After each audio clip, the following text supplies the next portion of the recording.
316 Emmaus Rd. That's the title of our new program for this television station. 316 Emmaus Rd. Actually, that was inspired from the great story from Luke 24. The story of two men who were coming out of the city of Jerusalem just a few days after the crucifixion of Jesus. They were confused, they were downcast, they were discouraged, not really knowing what was happening. Let me tell you a story of the background of the Emmaus Road story. You see, the Jews for many years, hundreds or thousands of years, have looked at the scriptures and they were looking forward to a time when God will send them a Messiah, a deliverer. So because they were at the time under the Roman Empire, they were looking forward to a Messiah that will deliver them from Rome.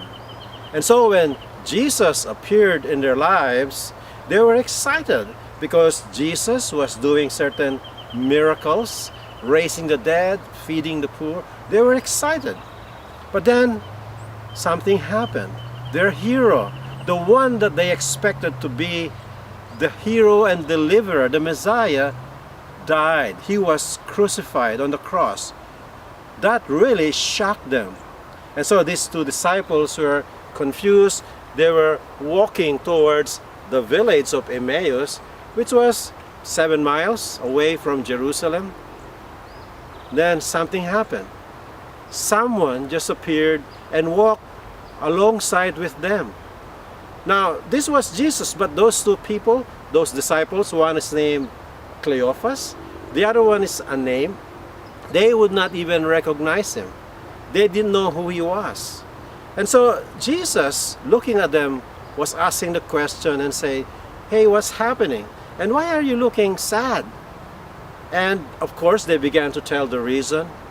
But Jesus, when he appeared with them, he stayed with them in their walk towards Emmaus. And then as they were listening to Jesus expounding the scriptures from the Old Testament, all of these scriptures referring to Jesus himself, somehow they felt something special, but they were not entirely sure exactly what it was. And in fact, there's something in their heart that they wanted Jesus to stay longer. And so they walked. And so they went in the village, and then they were so excited about this friend that they found, and they invited him for a meal. And it was then, as Jesus was having a meal with them, that their eyes were open, that they were enlightened. They were excited. It is Jesus, our Master. They were so excited. And of course, at that time, Jesus just, he disappeared, went somewhere else. But the disciples were so excited about what they just found, that Jesus, their hero, is alive. So that 7-mile distance, they ran towards Jerusalem because they're excited. 316 Emmaus Road, this television program, desires that it will do the same, that it will be able to walk alongside regular people just like us and be able to show them that there is a friend who is going to be by their side and who is going to be providing the answers to many questions in our lives. And I realize that sometimes we have more questions than answers. And we like the idea and the metaphor of a road of travelers because in many ways, you and I, all of us, are travelers. We all are sojourners in this life. We travel. And oftentimes, we travel because we are searching for answers. We're searching for a better life. Now, I am an immigrant. I came from the Philippines. Many of us in this country are immigrants. Many of us are born in different nations, different countries. Now, some of you may think you're not an immigrant, but if you just go back a few hundred years or decades, your parents or grandparents themselves may have come from the old country. Now, some people may have come from other states and coming here. Now, there are others who are Native Americans, but you know what? Even the Native Americans, if you just go back a few hundred years, they themselves, their ancestors, have immigrated to this land. And so the question is why? Why do we move from one place to another place? Why do we move? In most cases, we move because we think that if we move from one place to another, then we find a better life. Most immigrants have left Europe because of persecution. Others come to America from Asia, different places, because they know that they will have a better life. Those Jews, the disciples themselves, they were excited about having Jesus because they really felt that Jesus is going to give them a better life. But their idea of Jesus was not the same as the idea of Jesus himself, of who he is as a Messiah. They were expecting something else. They were expecting a hero like the Gladiator or the Braveheart movie characters, someone like that. But Jesus turned to be different. And in many ways, perhaps just like us, we move from one place to another because we want to find a better life. A better life coming to America, perhaps a better house, perhaps we will find a better job, a better car, maybe. But today I want to share with you and recommend that if you're looking for a better life, perhaps we may be looking at the wrong place. Here in the story of the Emmaus Road, we find that in order to have a better life, it suggests, and the program suggests, why not have a better life by becoming a better person, better people. So today, in this, because we like this story, the metaphor of Emmaus Road, Jesus Christ talked to these people and listened to their stories. In this program, we want to hear stories of people like you and me, the challenges that they go through in this walk, the trials and difficulties, and how their Christian faith have helped them deal with these challenges. We will be talking to different people and we will be listening to their stories just as Jesus himself listened to the stories of Cleophas and the unnamed disciples.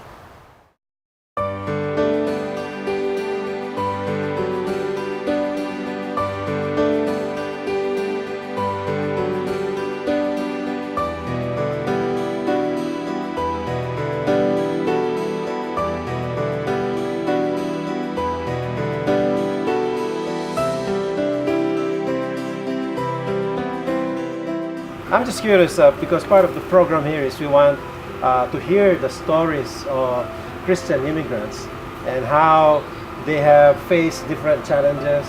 And I'm sure in your walk, in your life as an immigrant, did you have any challenges? Yes, one of the challenges I face is at work because I worked as an occupational therapist and I'm a graduate from a foreign country, which is Philippines. Yes. And I always felt intimidated because my coworkers are all, they graduated from here. Oh, okay. So I always had that feeling of not quite being, not accepted, but just intimidated by them. And then same thing also, just the language barrier. I mean, I can speak, full English, but it's different because the things I've learned there and you're trying to express it in English is quite hard. And I just had a hard time, adjusting. And the culture also. Okay. And as far as your Christian walk, did that help you in any way in dealing or coping with these challenges that you faced in the early years as an immigrant?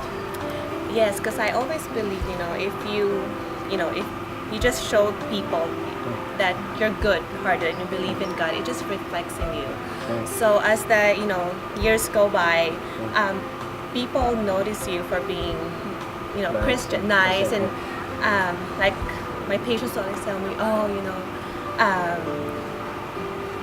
everything that I see in you, it kind of uplifts them because they just see Christ, not Christ in you, but they call that They began to accept they you begin more. to accept me more, and then I also encourage them, and that kind of help me through. And also it helps in my church, every Sunday, because it just gives me encouragement throughout the week to be more patient, be a good example to to other people. Yeah. It's interesting that your experiences in your walk as a Christian and with the church has helped you in your work out there in the world, dealing with all kinds of personalities and people. That's good. Yeah, because that's the hardest part, is trying to adjust to every person you deal with every day. But if you have, patience and you just pray every day, God will help you.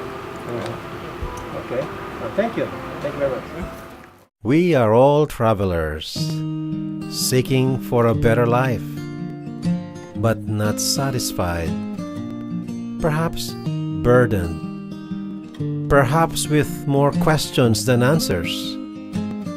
But when we allow Jesus to travel with us, life gets better.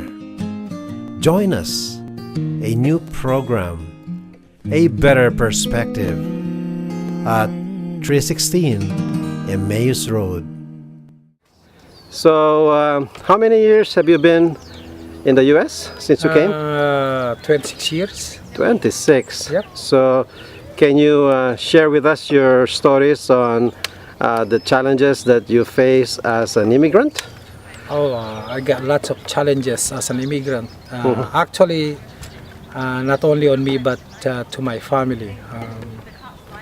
It's a long road. It took me 17 years to be a citizen, and the thing about it, I don't know. Even though it took me 17 years, but if you really think about it, I served in the military right away. So supposedly in the military, you should be citizen within 3 years. But to my case, it didn't happen.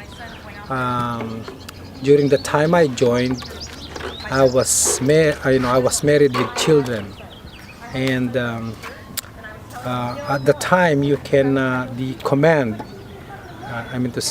the United States Navy, they can give you an endorsement so that you can have your family to be with you. I think I did 5 endorsements, all my commands, but they were disapproved by the immigration. But I did not fold. I did not lose faith. My faith got stronger with different churches in the service. Usually every Sunday, whatever denomination, I will go. I will go or attend the church, and of course reading the Bible regularly, talking to friends, always visiting friends, since I'm away from my family for about, actually in that 17 years, 10 years. I was able to get them after 10 years, but not due to immigration. I was then in Japan. I was stationed in Okinawa, and the Japanese government afforded them a Japanese visa, so they were able to live with me for about 4 years. And then after 4 years in Okinawa, I was able to meet the consul, the U.S. consul, and at the U.S. embassy in Okinawa, and they are also churchgoer, and we were able to get a visa to the United States, but it's only a visitor's visa. So finally, just like there are what you call non-profit organization in Palm Springs, and they are also Christians, that I was able to meet them while I was in the immigration. I told them about my case, and they helped me. I was able to get my citizenship, and then I was again I was deployed in Bahrain in the Middle East, and I wrote to Congressman Lewis of the Santiago County, one of our congressmen, and they afforded my family to get interview and get they were able to secure what you call green card.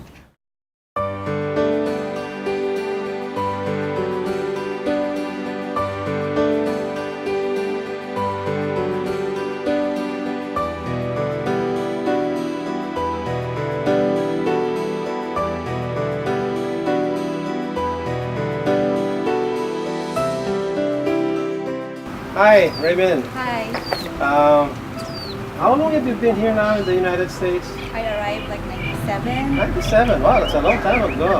And when you first came here, probably you had some expectations of life in the United States. Did you encounter any challenges as you became an immigrant, and even in your walk as a Christian? How did you? Yeah, go there through? were a lot of challenges. One of the things that I've learned is here in US, everyone's busy. The Busy. busyness of life. And it's hard sometimes, most especially kung wala ka ngayong church, it's hard to be out of that temptation. Kasi marami pong things going outside this world na sometimes if you don't balance your life, pwede po kayo maging workaholic. And also, another challenge is the loneliness. Because everybody's so busy at work that sometimes it's hard for you to find a friend that who will listen to you, who can talk to you and relate to you. What yung may experience mo dito sa US. As a person of God, as a Christian, how do you handle that? Yeah, one thing that I actually experienced during my first year po dito sa US, I was really hungry for praise and worship. Yes. Most especially back home po, involved ako sa praise and worship team. Yeah. And then what I did, I just worship alone. So I just played the CD and then sing and worship alone on my own. And then sa worship sa church din, doon po ako nag although we were having an old covenant during that time. So medyo I have to do it on my own to be able to have that hunger and be able to overcome that loneliness and really trust on God every day of my life. Wow, that's very interesting. You are very creative. You were doing it on your own and worshiping. That's really good. Yeah. Yeah, kasi po most especially much open na po ako nun sa praise and worship. So talagang I really need the songs to help me out. Kasi parang yung songs po for me, it's like a prayer. It's my devotion as well to God. And it really encouraged me yung mga lyrics po ng songs. So you mentioned about connecting to a particular community. Yeah. So how did the church help you? Fellowship with them, going to church every Sunday, parang it helps me walk through another week and encourage me kasi po lalo na sa work, most especially syempre iba po yung beliefs ko sa work. So you basically you were on your own also connecting with God. There's a personal connection. And then there's also a connection with the community. And that helped you. It helps me a lot. Well, thank you. Thank you so much. Thank you, Raymond. We are all travelers, seeking for a better life, but not satisfied, perhaps burdened, perhaps with more questions than answers. But when we allow Jesus to travel with us, life gets better. Join us, a new program, a better perspective at 316 Emmaus Rd. Hi, Mr. Reyes. Hello. So you've been here now for a few years. And 4 years. 4 years. And as an immigrant, I'm sure you have encountered some challenges in this new culture that you are in. Could you tell us your story about it? Well, before America, many people are trying to get in, and my children was also one of those. For me, it's after 4 years, it's quite different because I have observed that most of even Christians Filipino Christians, when they are here, they have forgotten the real life about God. Because of they see people, their friends, they are aspiring to have homes, cars, big houses, vacation, everything. They shifted their life to materialistic things. Your involvement in ministry, in serving the community, help you deal with some of these painful observations that you have. That's right. That's really right. And I believe that staying close to God, God owns this place. God's own the Philippines and also here. It's the same. God's own everything. But the surrounding is different. This is a blessed country. So many blessings that we are overwhelmed by the blessing. We have forgotten the real blessing from God. Just like you, I love hearing stories. In fact, we just heard stories from different people. In this program at this time, it's from immigrants and how they have faced different challenges when they came here in this country and how their faith has helped them in dealing with the various challenges in life. Now, we are all travelers, as this program says. We journey. We like the metaphor of traveling on the road because that's who we are. We're all journeying in this life. And oftentimes, it is our idea of trying to find a better life. But then when we look for it at the wrong places, then we become sad and downcast and discouraged when we don't find it. But in this program, we're going to show that there's a way to find a better life. That in this quest for a better life, we suggest a better life by being better persons, better people. Now, of course, we know from the scriptures that we are saved by grace. But the question is, how does a life in grace look like? What happens after conversion? Now, the Apostle Paul addressed that in Ephesians chapter 4, verse 22. Let me read to you that particular verse. The Apostle Paul says, "You were taught, with regard to your former way of life, to put off your old self, which is being corrupted by its deceitful desires." If you remember, I mentioned the story of the two disciples when they met Jesus at Emmaus Rd. They were sad, they were discouraged because they were expecting a better life, but their own idea of a better life was having a Messiah, a deliverer who would free them from the Roman Empire. But it wasn't as they expected because their hero, Jesus, died. And so they're discouraged. So their desire, which was at the wrong place, made them miss the right answer to a better life. Now the Apostle Paul says, in regards to our former life, we should put it off. And that God is offering us something that is better. Better life by becoming better persons. Now, in verse 23, it says, "To be made new in the attitude of your minds, and to put on the new self, created to be like God in true righteousness and holiness." Wow, when I was reading the scripture, it says, to be made new in the attitude of your mind. So, becoming a better person is not just about having an understanding of theology or doctrine, but it is a change of an attitude of mind. And this, it says, to become like God Himself in true righteousness.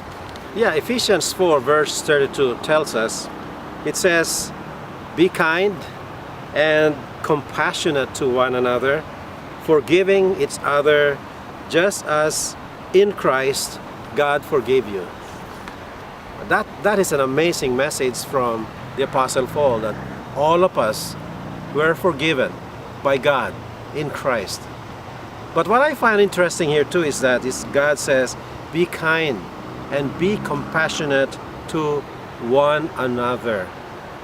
there is this aspect of one another, that we are not alone in this world, that we are a community, that we belong to this community of humanity. What I like with the story with the Emmaus Road is that this is not just the story of one man, but two men. They have a relationship and they're walking together, and Jesus participates and joins them. We are a community. And just as we heard from the stories of the immigrants, when they first came here, that was what they were seeking. They were looking for relationships and community, and that is what made it difficult for them getting adjusted. But God is saying here is that even for us who are immigrants, He's saying that you belong to a greater community. Yes, I am an immigrant just like you, but I belong to a bigger community. We now live in the United States with all kinds of people with different backgrounds. And God is saying, and that's where you belong right now. And so God is also saying here, be kind, be compassionate. God is saying this relationship that we can have with people, that we should have respect, that we should value each other. And that's part of the life that God is saying that we should have. As we walk this life, in the way we deal with the challenges we have, let's embrace Jesus, who comes alongside us. And just like the two men, let us desire for Him to stay longer. Let us even have a meal together with God, meaning just enjoy His presence and listen to whatever Jesus has to say. Enlightenment will come, and it will change our hearts, and there will be this desire for us to share the good news. Better life, yes, but you know what? God is not only offering us a better life, He is offering us the best life. It's the best life because it is God's life. He offers to us not only blessings, but He offers us His own life, Himself. That's the best life we can have. And I hope that you will embrace Him. I hope that you will welcome Him in your life, because that is the key to a better, to the best life we can have. This is Bermidizon, a word from 316 Emmaus Road.